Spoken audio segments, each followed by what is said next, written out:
5 میں 4 میں تو مخلوق مجبور محض ہے کہ اللہ کے ساتھ ہم رشتہ ہو ہی نہیں سکتے۔ اب ایک اللہ کی تعریف کہ اللہ بے نیاز ہے اور اسے کسی قسم کے وسائل کی احتیاج نہیں ہے۔ بندہ یہ کر سکتا ہے کہ اپنا تعلق اللہ کے ساتھ اس طرح قائم کر لے جس طرح ایک پیدا ہونے والا بچہ اپنی ماں کے ساتھ اپنا رابطہ و تعلق قائم کرتا ہے۔ بچے کو کچھ پتہ نہیں کہ اسے دودھ کہاں سے ملے گا، دودھ کیا ہوتا ہے، لیکن بچہ ماں کی گود میں جب چلا جاتا ہے تو وہ اپنے در و بس تمام ضروریات کی کفالت ماں کے اوپر ڈال دیتا ہے۔ تو اسی صورت سے اگر بندہ اپنی تمام ضروریات کا کفیل اللہ کو مان لے تو اللہ کی یہ واحد ایجنسی ہے اللہ الصمد کہ اللہ بے نیاز ہے، اس کا تعلق اللہ کے ساتھ قائم ہو جاتا ہے۔ وہ اس تعلق کو مانے یا نہ مانے، تعلق اس کا قائم ہے۔ مثلا کوئی بھی انسان یہ نہیں کہہ سکتا کہ میں اپنی مرضی سے پیدا ہو گیا ہوں۔ کوئی بھی انسان اس بات کا دعویٰ نہیں کر سکتا کہ ماں کے پیٹ میں جو میری نشو و نما ہوئی ہے اس میں میرا کوئی اپنا ذاتی کردار نہیں۔ کوئی بچہ اس بات کا دعوے دار نہیں ہو سکتا کہ پیدائش کے بعد یہ ہر روز میرا بڑھنا، ہر روز میرا ارتقاء اور ہر روز میرے شعور میں بالیدگی جو ہے اس میں میرا اپنا کچھ ذاتی دخل ہے۔ بچہ ایک نظام کے تحت، اللہ کے نظام کے تحت، اللہ کی رحمت کے تحت بڑھتا رہتا ہے، بڑھتا رہتا ہے، بڑھتا رہتا ہے، یہاں تک کہ وہ جوان ہو جاتا ہے۔ جوانی میں داخل ہونے کے بعد ماحول سے، تعلیم سے، والدین سے اسے عقل و شعور حاصل ہوتا ہے اور وہ عقل و شعور استعمال کر کے اپنی زندگی کے لیے وسائل مہیا کرتا ہے۔ لیکن یہاں بھی یہ بات غور طلب ہے کہ اگر اللہ تعالیٰ وسائل پہلے سے مہیا نہ کریں، وہ نوجوان بچہ وسائل کس طرح استعمال کر سکتا ہے؟ وسائل پہلے سے موجود ہیں تو وہ وسائل کو استعمال کرتا ہے۔ اور دوسری بات یہ کہ اگر اللہ تعالیٰ عقل و شعور نہ دے، ہینڈی کیپ بنا دے، تو وسائل ہونے کے باوجود وسائل کو استعمال کرتا ہے۔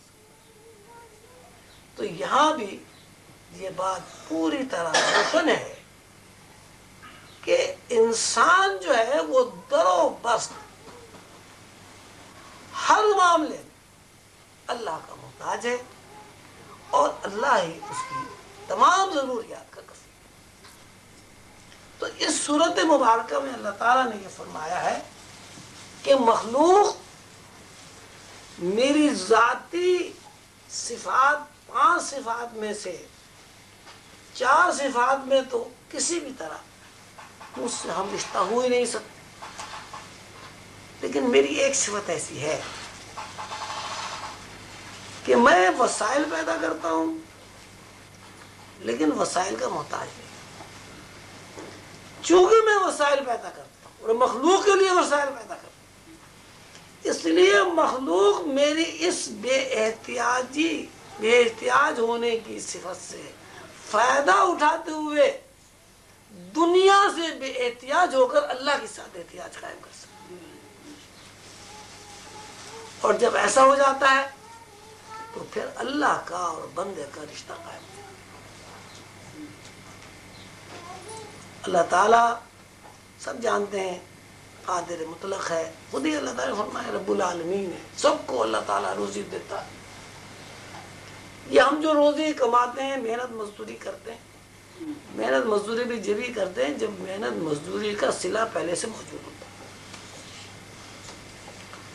ہمیں روٹی چاہیے، روٹی کے لیے پیسے چاہیے، پیسے کمانے کے لیے کوئی شاپ چاہیے، کوئی کاروبار چاہیے، کوئی فیکٹری چاہیے۔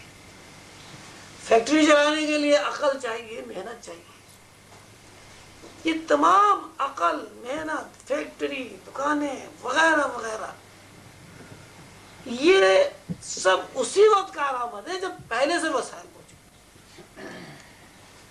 اگر انسان کی خوردونوش کا سامان موجود ہی نہ ہو، اللہ تعالیٰ انسان کی خوردونوش کا سامان پیدا ہی نہ کرے، تو نہ کاروبار ہوگا، نہ ملازمت ہوگی، نہ کوئی دکان ہوگی، نہ کوئی محنت ہوگی، نہ کوئی مشقت.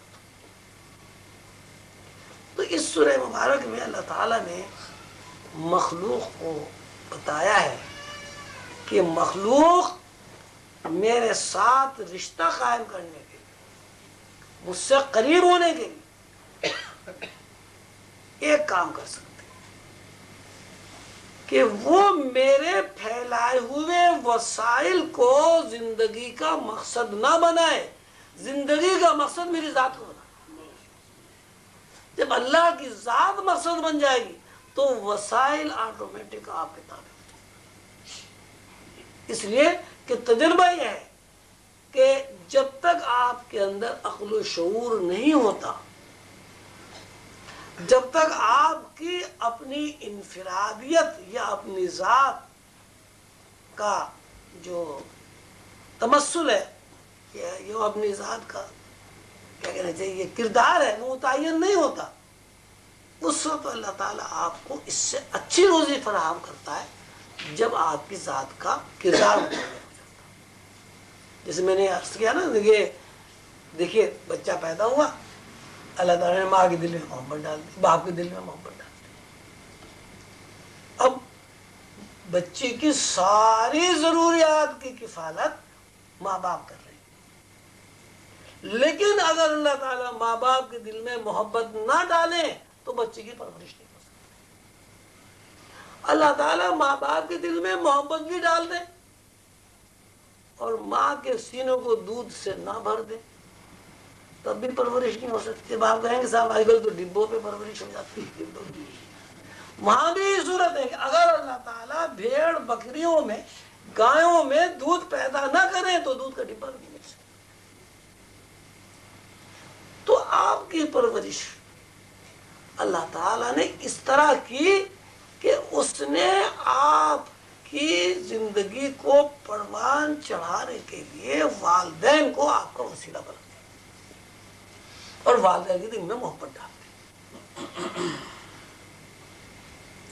یہ سورت جو ہے قرآن پاک کی جو میں نے آپ کو پڑھے، اللہ ہم بہت پڑھتے ہیں، نمازوں میں بھی پڑھتے ہیں، جب اصال ثواب کرتے ہیں، فاتحہ کرتے ہیں جب بھی پڑھتے ہیں، دم درود میں بھی پڑھتے ہیں. اس کے پڑھنے کا ثواب بھی بہت بتایا جاتا ہے. لیکن آئندہ جب آپ اس سورت کو پڑھیں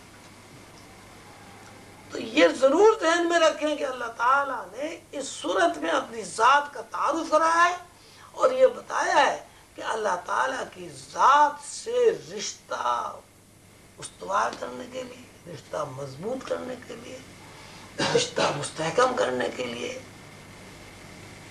انسان کے پاس ایک راستہ ہے کہ وہ